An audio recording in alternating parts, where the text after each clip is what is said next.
Alright guys, so making my first how-to video. I'm going to be repainting the hardtop on an '05 Jeep Wrangler. Might be hard to see in the video, but there are quite a few scrapes and dings, paint starting to miss in different areas. So here would be a before. I'm going to be cutting in and out on the video along the process. Just so you know, starting with an 80 grit sandpaper. Just take the bulk off, give a nice smooth look, and then I'll probably be moving to a lower grit. Excuse me, higher grit, before we move on to the priming phase. Alright, so we just finished sanding the roof with the 80 grit sandpaper. Don't be too alarmed if you get through the paint in certain areas. Primer will make sure to deal with all that. After this, we'll be going through once more with a much finer sandpaper just to ensure that any of the blemishes are taken care of.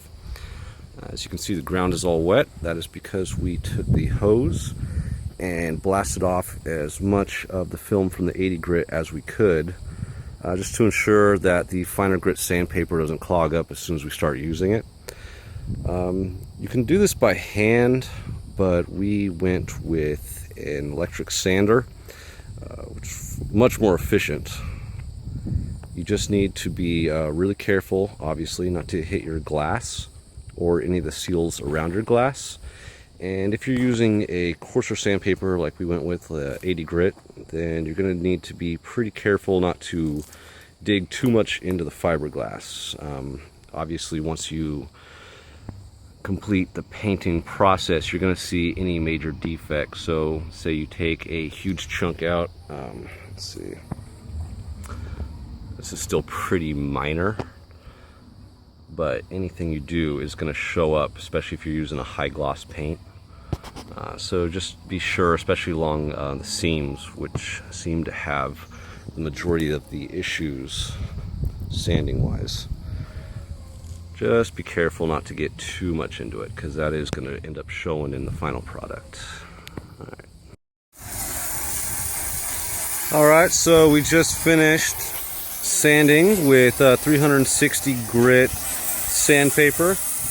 Now we are going to go ahead and hose off the whole thing real good, and then take some degreasing soap and water, and we're going to give it a real good bath and allow it to completely dry.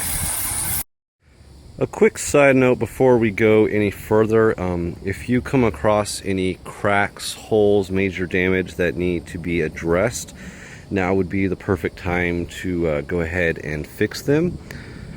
That way you have the opportunity to sand and get them basically how you want them before the primer goes on. Alright, so you want to be sure to tape off and cover any areas that you don't want to get overspray on. As you can see, I've already put the first coat of primer on. If you want, before this step, you can use acetone or denatured alcohol, something along those lines, just to ensure there's no oils or leftover debris on the surface that could potentially cause a failure later on down the road. Alright, I'll come back to you with the next step. Alright, so we've thrown on our third coat of primer. And now I am ready to go ahead and do a wet sand. Don't get me wrong, I'm a bit of a perfectionist, but I have no desire to wet sand the entire roof. Considering how tall my Wrangler is, no one's ever going to see it, and I'm a bit lazy. So what I'm planning on doing is wiping the whole thing down with a towel. I'm going to be wet sanding with 1000 grit sandpaper, and then giving a good hose down. I am not 100% sure that the masking tape and paper is going to hold up, though I'm really hoping, because it was a bit of a pain in the ass to actually get this all to the point where it is, and I'd prefer not to do it again. Couldn't think of anything better to do, so I'll let you know how it actually turns out. On a quick side note, I used a filler primer. If you do use a filler primer, just because of the way that it actually goes on, be sure to use a damp towel when you're wiping it off before doing the wet sand, due to the fact that it leaves a lot of residue behind. Alright, so I'm not sure if any of you guys have ever wet sanded, but essentially it's pretty simple. You just take wet dry sandpaper, throw some water, and then basically you take it and you sand, and then you dip it, and you want to try to keep it as clean as possible. So you're constantly trying to flush anything that gets stuck in here out. It will build up, obviously, and there won't be much you can do about it. But basically, when you're running your hands over it, just keep dipping your hands in the water. You should be able to just rub your hands along it while it's wet, and it should feel pretty smooth to the touch. Most of what you find online is going to call for 600 grit. I went with 1000 for 2 reasons. Only thing I had, and 3, why not? But it worked out really well. I did end up just doing quick rub down on the top, and due to it being so flat, the sander had already done a pretty good job of it, so by the time I went with the wet sand on top, it felt really damn good. Be careful to get inside all the cracks. The one upside to all this is the masking tape and magazine paper did actually hold up. I'm guessing it's going to be a hell of a time cleaning what's underneath once I take it off. But it held up. Now I don't have to retape. There's a few little spots here and there that I'm going to have to end up touching up, but I can live with that, opposed to spending another hour taping everything up, which was a pain. Alright, I'll let you know the next step. Alright, so quick update for you. Ended up around 4, maybe 5 coats on the side. Kind of just apply until it looks basically what you're looking for. I've started to apply the clear coat. As per the directions, I went with a light coat first and then a pretty wet coat secondary. I'm pretty sure it's pretty easy to tell. I haven't actually done the top of the roof with a clear coat yet.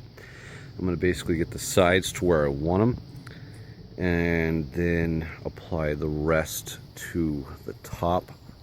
Like I said before, I'm not overly concerned with how the top of the roof looks. I mean, granted, I want it to hold up and be a good quality finish, but I'm really more concerned with how the sides look.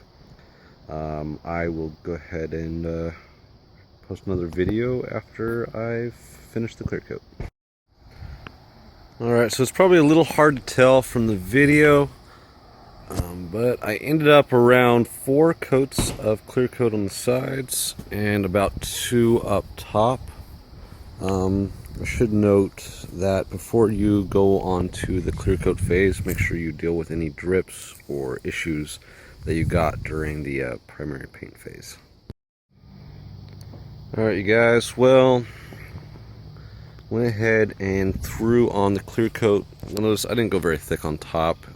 It might look a little blotchy, but once I do the rubbing compound and the wax, I'm sure that will alleviate it. On the sides, I went pretty heavy. I'm gonna get in the sunlight where you can see a little bit better. Went pretty heavy with the clear coat on the side. You're gonna see several places online, just different painting forums say it's okay to use a rubbing compound pretty soon after you apply the clear coat. I tried that on this side, and it actually did cause a little bit of an issue that I'm gonna have to try to fix without it being too noticeable. But let's see if I can get close enough to see this. Alright, you see that? This was about an hour, maybe an hour and a half after I applied the final clear coat to the sides, and it basically, when I applied a little too much pressure, it caused parts of it to move away, because clearly it wasn't totally cured yet, including the black paint, which had already sat for a day. So what I'm going to do is I'm going to come back probably in another month, go through, do a rubbing compound, and then apply the wax just to make sure it's fully cured. While I had it down, I went ahead and I took some CLR to the windows because it had sat out all summer, and the sprinkler had hit it a couple times, which caused some water spots. Just a heads up, just take a sponge if you're going to do this and gently massage in circles. There was a tad amount of overspray that also got through my tape, and I'm guessing when I washed it after doing the initial sand, some of that got down in there and stuck to the window. This pretty much took it off. Don't get crazy with it with the backside of the sponge. Just, you know, nice soft, go in maybe 2 or 3 inch circles and work it all out. I'll go ahead and maybe grab some pictures or a quick video once I have her back on the Jeep, just to see how well she lines up with the gloss black that's already on. Just by looking at it, those gray fender flares are really gonna stick out now. Might do another tutorial on those if I can find enough solid information on doing them safely. I've also kicked around doing fender elimination kits or something along those lines. If I do that, I'll go ahead and post another video. Thanks, you guys. Alright, you guys, well, I went ahead and I threw the hardtop back on, and honestly, I'm pretty happy with the results that I got. One thing I can really say is if you're going to be going with the same color as what your car already is, it's going to be a little hard to match it up, which I was kind of expecting. It's close enough to where unless you get really close, you're not going to actually see it. But still, I mean, most Jeep hardtops are typically a different color than the actual car itself. So, I mean, if you really want a good solid look, I'd go ahead and go with that, and then use paint from the same batch to do maybe your trim pieces, etc. Just a quick note, the paint I used was Rust-Oleum. The degreasing soap that I ended up using was Dawn. I am super happy with the results. I gotta be honest with you. It looks much better than I was expecting. I've had mixed results with rattle can, but I did this one pretty much as thoroughly as I possibly could. Covered all my edges. I mean, there's still a few little spots here and there that I'm gonna have to touch up, especially doing to the rubbing compound. And I'm sure that once I actually get a chance to do the final wet sand, maybe a rubbing compound and a wax, that it's actually going to look pretty damn close. It's actually really hard to see in this video, but portions of my car that I waxed over the summer are actually looking really good. Just threw the doors back on and they are scuffed as crazy, but it's really hard to tell. One last note, the most of these Wrangler hardtops, they do come with a bit of a texture to them. I wish I had sanded down a little bit better in the grooves around the door. It's really hard to see, but the texture actually does come through if you're using a semi-gloss. If you're using a matte or any kind of rhino liner or something along those lines, you're not going to have any of these issues. I may end up redoing with rhino liner down the road. I'm not 100% yet. I mean, yeah, it looks good. It's just, it seems like about twice a year I end up scraping the holy hell out of the top of my roof, which is one of the reasons I kind of did this in the first place. But a semi-gloss with a clear coat, honestly, it's just going to scratch. Alright, you guys, well, this is my first video. Hope you liked it. Hope it was informative. If you have any questions, go ahead and let me know in the comments below. And subscribe if you'd like. Yeah, alright. You guys have a good day.